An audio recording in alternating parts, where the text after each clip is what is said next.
Hello and welcome to Artificial Fluency. Today we're doing something a bit different. Instead of our usual language tips, we're going to present a random dialogue in English, the kind of everyday conversation you might hear between friends meeting at a cafe. This is a great opportunity to hear natural speech patterns, common expressions, and conversational flow. As you listen, pay attention to the informal vocabulary, contractions, fillers like and you know, and how the speakers react to each other. These elements are essential parts of natural English conversation. Let's dive in. Hey there. I wasn't expecting to run into you today. Oh my gosh, what a surprise. It's been ages. How have you been? I've been doing pretty well, just super busy with the new job. I started at that tech company I told you about. You know, the startup that's working on AI solutions. Right. I remember you mentioning that. How's it going so far? Honestly, it's been a bit of a roller coaster. The hours are crazy and there's definitely a learning curve. But the team is amazing and I'm working on stuff I'm actually passionate about, so that makes a huge difference. That sounds both exhausting and exciting at the same time. Are you still finding time for yourself? Not as much as I'd like. I've basically been living on coffee and takeout for the past month. My apartment's a disaster zone and I can't remember the last time I went to the gym. But hey, that's startup life, right? Been there, done that, just don't burn yourself out. Remember what happened last time you got too wrapped up in work? Yeah, I definitely don't want a repeat of that situation. Actually, I've been thinking about setting some boundaries. Maybe not checking emails after 8 p.m., that sort of thing. That's a good start. Oh, speaking of balance, did you hear about the new rock climbing gym that opened downtown? A bunch of us are going to check it out this weekend. You should join. Rock climbing? I don't know, isn't that kind of intense for a beginner? Not at all. They have walls for all levels, even total newbies. Plus, it might be just what you need. Physical activity, completely different from work, and, actual human interaction with people who aren't your coworkers. When you put it that way, it does sound tempting. What day were you thinking? We're going Saturday around 2. The plan is to climb for a couple hours and then grab dinner after. Nothing fancy, probably just hit up that new taco place on Elm Street. Oh, I've been wanting to try that place. Their menu looks amazing. All right, count me in. Should I just meet you there, or? Why don't we carpool? I can swing by and pick you up around 1:30. You're still in the same apartment, right? Yep, same place. That sounds perfect. I'll text you if anything changes. Awesome. Oh, wait, I just remembered. Are you still doing that thing where you take forever to get ready? Because I can tell you 1:15 if you're actually going to be ready at 1:30. Very funny. That was one time I made us late for the concert, and you're never going to let me forget it, are you? Nope, never. It's my duty as your friend to bring it up at every opportunity. Fine. You can tell me 1:15, and I promise to be ready by 1:30. Scout's honor. Were you even a scout? No, but it sounds more convincing than just saying I promise. Anyway, I should get going. I'm supposed to be on a quick coffee break, not a catch-up session. Yeah, I need to run too. I've got a meeting in, 10 minutes. But it was really good bumping into you. Likewise, looking forward to Saturday, and thanks for the invite. I think I really do need this. No problem at all. Sometimes we all need a little push to step away from the laptop. See you this weekend? See you then. Bye. There you have it. A random dialogue between two friends who unexpectedly meet and make plans to reconnect over the weekend. Let's quickly highlight some of the natural English elements we heard. First, notice the greeting, hey there, and expressions like it's been ages and what a surprise. These are common ways English speakers acknowledge seeing someone after a long time. The conversation included idioms and expressions like a bit of a roller coaster or disaster zone, been there, done that, and burn yourself out. These colorful phrases make English more expressive and interesting. We also heard plenty of filler words and phrases like, right? And honestly, that make speech sound more natural and give the speaker time to think. Both speakers use contractions throughout. I've, your, doesn't, that's, which is extremely common in casual English conversation. Finally, notice the back-and-forth rhythm of the conversation, with each person asking questions, showing interest, and building on what the other person said. This reciprocity is key to maintaining an engaging conversation in any language. I hope this random dialogue has given you some insight into how natural English conversations flow. Try practicing with a friend. You can even use this dialogue as a starting point and then branch out into your own topics. Thank you for listening to Artificial Fluency. Until next time, happy learning. Good morning, good afternoon, and good evening. Welcome to a very different setup. Today we're doing something a little bit different. We're just going to have a chat. We're not going to try to be clear. We're going to talk to each other exactly as we would in a kitchen. We've got a random question generator. We're going to ask each other some questions, have a bit of a chat, have a bit of a laugh. Exactly, because so many of our students say, you are so clear when you teach me, but as soon as I try to listen to real people having a conversation, I don't understand it. So we're going to have a really real conversation, and we will, if we say anything a bit strange or a bit different, it will come up on the screen. I'll tell you what it means. And hopefully this will be a really good way for you to practice your listening. So we'll see you on the other side.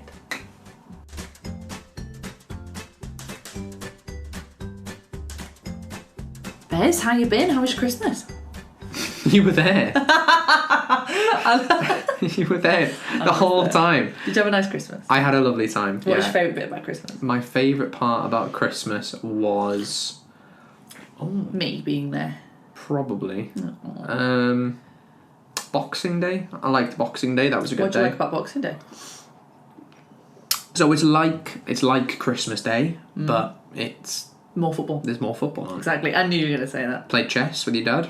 Did you win? No. Oh yes, I did, but it didn't feel like a win because he said he was only trying about 30%. Oh. So that was. Do you think you'll ever beat him? Genuinely, no. Really? I think he's very good. But he'll just keep getting older, and you've still got young, sharp. Well, brain. that's what I'm hoping for. That's Maybe, right. maybe when he's 90, I might beat him. That's what you gotta wait for. We played chess a couple of times, didn't we? And I can I know what the pieces do, and I can put it in places, but I'm not very good at thinking far enough ahead to be like, okay. You're getting better. I think the first I time... do make some moves that make you think. Make me think, but that's a I'd be success worried. for me. I'd be worried if you didn't make me think. No, but that's a success for me, considering the only chess I've ever played was Simpsons chess Yeah. when I was a kid. Yeah. And Simpsons chess is not any different rules. It's still the same rules, but they all look like the Simpsons. So you had Marge was the queen and Homer was the king. So I still don't know the names of the real chess pieces because I just call them Neither do I, to be Maggie's honest. and Bart's. I played chess last night. Yeah. With who? With Harry. On Xbox? No, we finished playing Xbox and then I Is heard... it chess online or something? Yeah, on Discord there's a chess thing now. Did you win? And I heard him clicking away and we were like, what are you doing? This was at 1:45 in the morning. And then he said, I'm playing chess. And I joined. And I accidentally joined his game. And I played against him. Did you I win? won, yeah. Of course you did. Well done. Well, should we do our first question? Okay, That's what it fine. is. Let's have a look here. This is an interesting question, actually. Lovely tea, by the way. I've recently started not having sugar in my tea. And I'm doing well with it, aren't I? You do well with the coffee. I don't mind a coffee without sugar, but a tea, I'm still getting used to it. It's not my cup of tea. It's not your cup of tea. It's This mine. is my cup of tea, but it's not my cup of tea. This is an interesting question. Okay, so what we're going to do is we're going to generate some random questions I've generated them. and answer them. Okay, what's the first question? Hit me. The first question is this. What doesn't exist but should? Now you're good at this. You've got a whole list of inventions. I know, yeah. You love inventing them. That could take the whole time. What but doesn't for you, exist Laura. but should? Well, I could be really Miss World about it and say world peace. That. That's something that you could say. Yeah, don't do that. Okay, I would love. See, I always come across these things, but then I never remember what they are. Something that. Okay, I know what it is. Something that doesn't exist but should, and it might exist in some places. Rules in high schools of absolutely no phones ever for high school. See, in my kids. school, we didn't have. Yeah, but that was before they were so all over the place. But you in your school, you could. Not in the classes. So in the classes, you couldn't have your phones out, but at lunchtime, you could do what you want. You could just have your phones out. But if I was sending my kids to school, because I don't want to give my kid a phone until they're about 15. but I don't want my kid in year 7 going to school and everyone's bullying them because they haven't got a phone. But if there was a rule of like, you're not even allowed, if a teacher sees a phone, we're going to take it off you. In my school, that was it. Well, that's what I want that to be in most schools then, because it wasn't in my one. I remember I had my phone in my... I remember I had my phone... We weren't allowed to take it to school, and I never did, because there was no point, because I could never go on it. That's no point. But one day I did for some reason, and I panicked. I was like, what am I going to do with it? What am I doing? And it was in my pencil case in maths, and What kind of a phone would fit in a pencil case? No, it was one of those ones with the typey ones. Oh, the teeny weeny ones. Yeah. Not teeny Not weeny. an iPhone. Not an iPhone, Oh. yeah. And it had headphones plugged into it. All right. Right? So I had headphones plugged into it, as a phone does. Yeah. And then somehow music started playing through my head. So you know when you can hear someone else's headphones very, very quietly? Yeah. That's what happened. And the What was playing? I don't know, probably Ayaz replay. Maybe, something like that, yeah. And then I remember the maths teacher walking past, and I couldn't I didn't know it was mine either for a bit, but I was like, what's that? I can hear very, very faintly some music, and then he stopped next to my desk. Kind of looked down, and I looked up at him, and he moved on. And he killed you. I'm a ghost. So yeah, but that was very tense. One of my biggest stresses for the future, and I stress a lot about the future because, that's just who I am. But one of my biggest stresses is I have a certain way that I want to raise my children. I don't know why I'm thinking about this. Like, I'm only 25, but I know how I want to parent children. And one of the things that stresses me out the most is, like, I have a view on how they should use technology and stuff, but I don't know how possible that is once they leave my house. Do you know what I mean? And other kids. Yeah. Well, a lot of parents say that, don't they? They say that kids, the worst thing that happens to your kids is like other kids. I know. Because they ruin it for you. Because you're raising your child in this perfect way, and then other children come in and ruin it. Yeah, but maybe, exactly. maybe that's It's good. No, but then because the other option, people would say like, "Oh, homeschool your kids," but I don't want to homeschool my kids. I want my kids to have social skills. I want them. I'm not saying that all homeschool kids don't have social skills, but I think it's the easiest way to get social skills is by going to school, because and high school's hard and you have to go through difficult times, but that's also important. I don't know why I'm stressing about this now. I'm not having a baby. So what should exist but that doesn't exist? No phones in schools. Yeah. There we go. Okay, next one. The next one is this. This is interesting. Okay. What's your opinion on tipping? As in tipping in restaurants, giving money. I've got some big old opinions on tipping. Interesting. Because it's not a thing here, is it?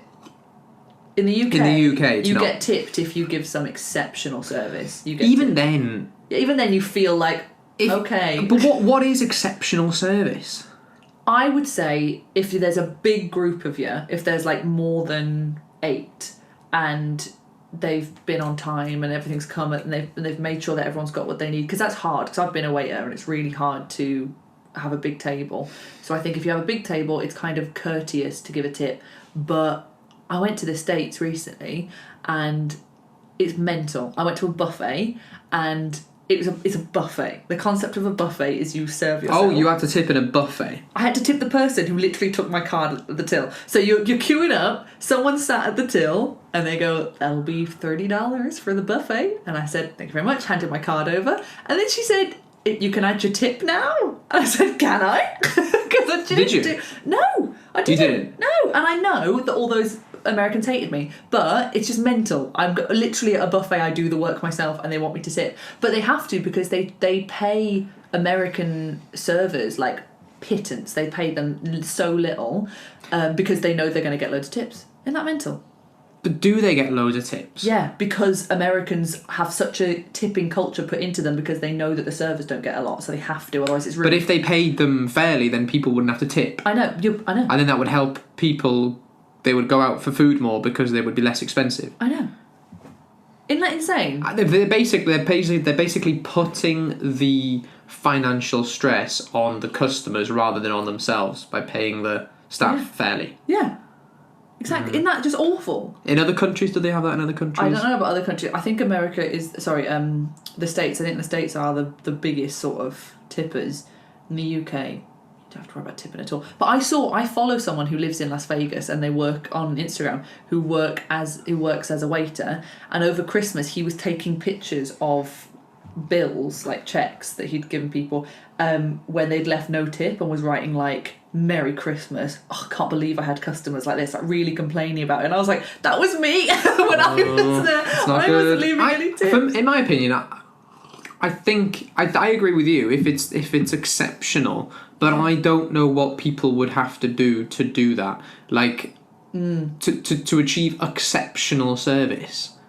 I don't know what they would have to do. Can you give me a situation?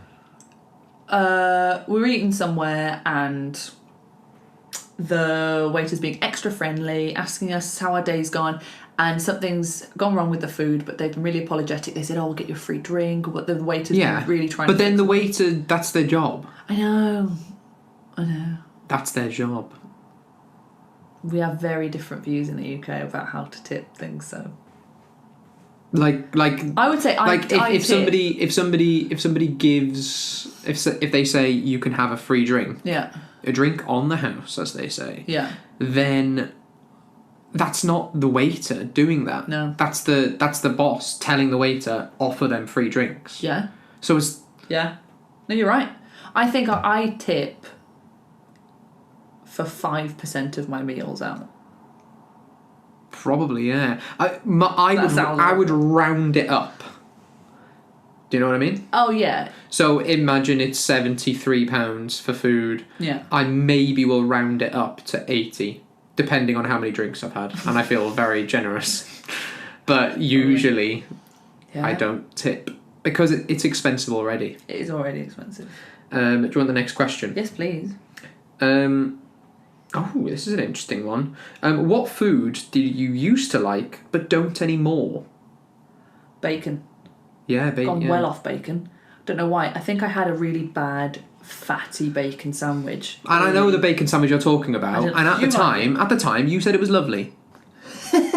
No. You did. No, the bacon itself was nice. It was a bit wet. Is a bit wet, and that's what I like. Bacon, unless it's burnt, I don't like it. I don't like floppy, fatty bacon. It really it put me off it a lot. So I've gone off bacon a lot. I could never eat bacon again. Same. I like it though, but I think that's a reflection on me because I'm not a food person. In general. I'm not a food person. Could live without food. Cheese I couldn't live without. You're not a food person, you're cheese person. Cheese guy. What's a food that I used to like but don't anymore? That's rare for you if you like a food you're loyal. Do you know what? Probably I've gone off soups. You have soup every day. No. As in, so I like tomato soup. I've gone off like meaty soups. I used to, any soup, I could have it. Like in a restaurant, soup of the day. Did they have that in other countries? Yeah, soup of the day. Okay, so the soup of the day. Yeah. I used to think, whatever the soup of the day is, I will have it. Yeah. Because usually you have to ask, what's the soup of the day? Well, it's this. Yeah. Now, I feel like I'm getting more picky with my soups. That sounds like a 1975 album name. Yeah, it does. I feel like I'm getting more picky with my soups. I'm more picky with your soups. I used to order soup, now I don't. I go to restaurants and now I sit there. But I don't tip. Yeah. No. This is a big question. Do you want a deep question? Yeah, sure, I'd love one. I feel like crying reading this question Go out. for it. Hit me. What are you currently doubting in your life? Wow. What am I doubting? School systems. I'm back to schools, doubting the school system a lot. Yes. In your life, though. You're done with school. But for my children. For my future children that I'm so worried about. Oh, forget about the children, Laura. Okay, I'm doubting the school system. Yeah. Something in your life, Laura. In my life. I don't know. Not much. No. Doubting... How much you spend on stuff? What are you trying to say? I don't know. We're going shopping after this. Yeah. No, I feel pretty secure. I'm the kind of person, though, if I doubt something, or if I have any kind of issue with something, I try to fix it straight away. So if I was doubting my fitness, I'd be on it.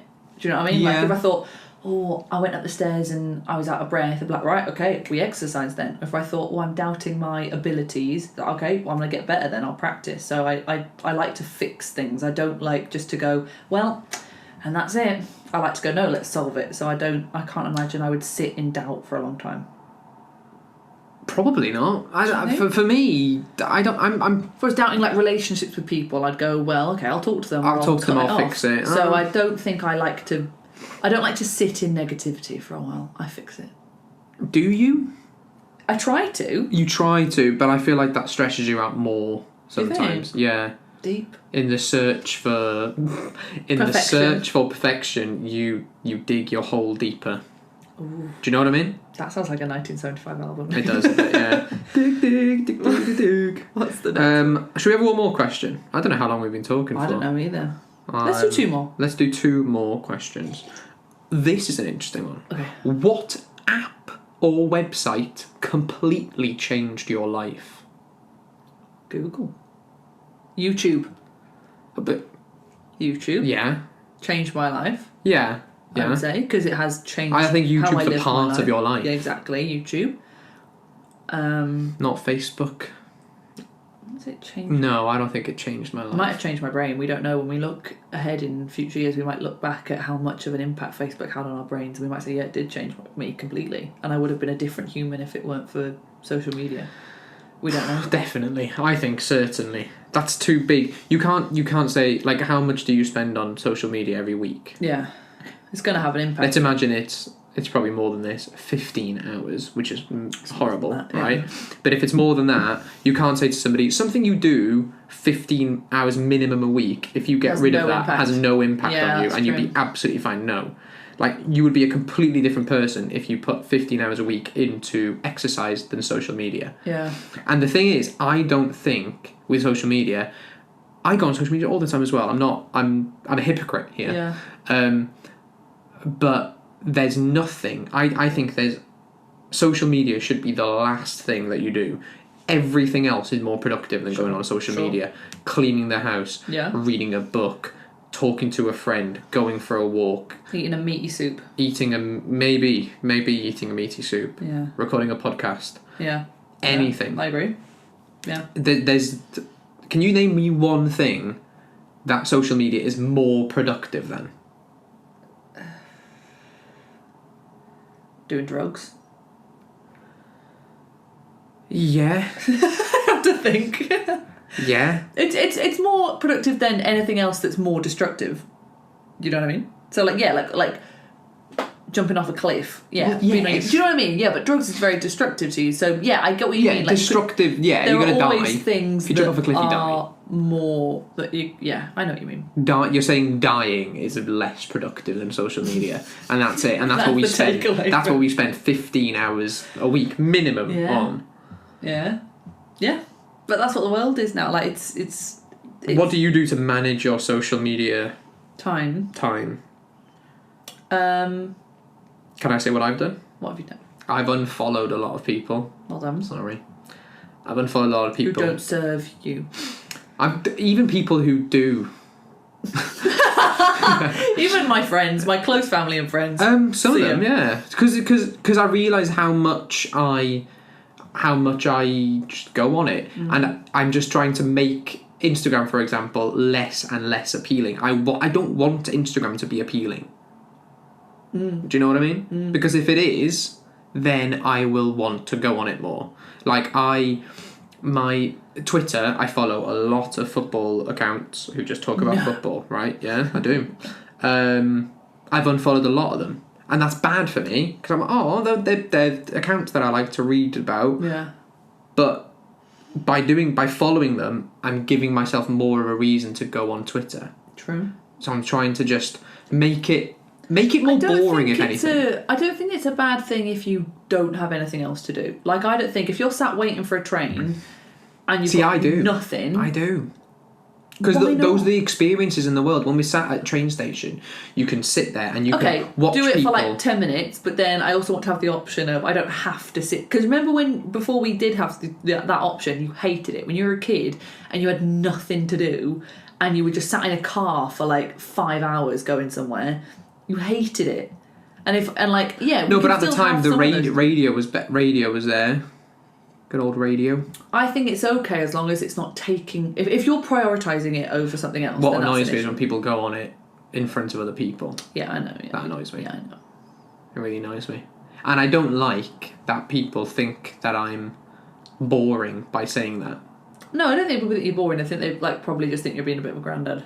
Yeah. But why? I know. Because I want to spend time with my friends and family. Well, people don't want to admit that they're being on it. Yeah. And in the future, there will be some etiquette, probably, where people will say, oh yeah, going on your phone in front of people is rude. Well, it already is. It already is, but it will become It's still so new and people are still so getting used to it. And humans are still getting used to the fact that we have this thing in our hands and we're just excited to use it. Like you've given this race of monkeys these, crazy things. And we're still going, oh, no. We will get to a point where we're bored with them. We'll be like, Sometimes I think sometimes I look around and people are on their phones and I'm like, oh, that's really annoying. But then I think if they were all reading books, is that any different? Because we're not talking to each other anyway still. Yeah. Or if we're all watching the TV, we're not talking to each other, we're just watching the TV. So how is this different? If phones and books had never been invented and you gave the human race books, we'd be doing exactly the same thing. You'd see everyone just because it's anything that's new, we just want to digest it. And I promise you there'll be a revolution at some point. Not a revolution, but maybe I think our generation or maybe Gen Z, maybe not Gen Z, they love it. But one of the generations is going to decide, I can't do this anymore. And people are going to start buying old. There's going to be this need for these retro, just texty phones, no touchscreen, no anything. Because people will realise they want to detach, man. Just unplug. Like a little hippie again. We're going to have another 70s hippie movement. You watch. I agree. Big call. I completely agree. Last question here is this.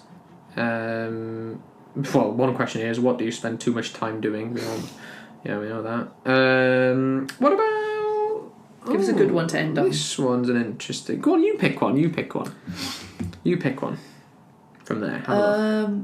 What are the top 3 characteristics you feel are important for a person in general? Just a person. I'll choose one, you choose one, then we'll agree on one. Okay. I think decency. What do you mean by that? No, not decency, sorry. Common sense. Because I think that can be the same. Common sense, I think, is vital. Too many people lack common sense. Can you give me an example? Just being able to... can I change it again? Oh. Can I change it again? Go on.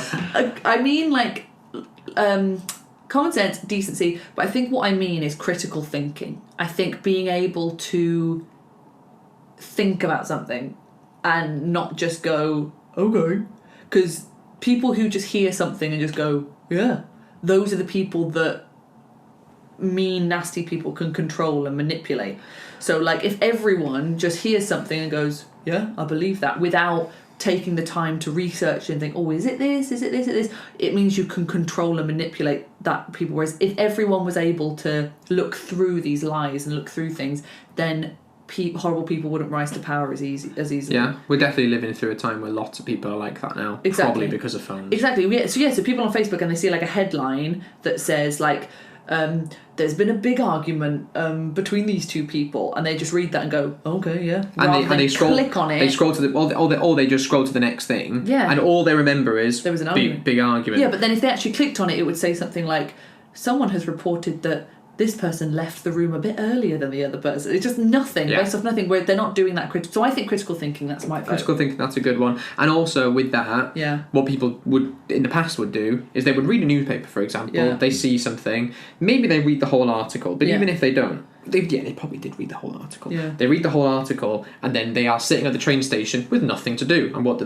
They start thinking about things. And they start thinking, how do I feel about that story, that news story, and blah blah blah. True. But now we don't give ourselves time to think about how we feel. This is really deep.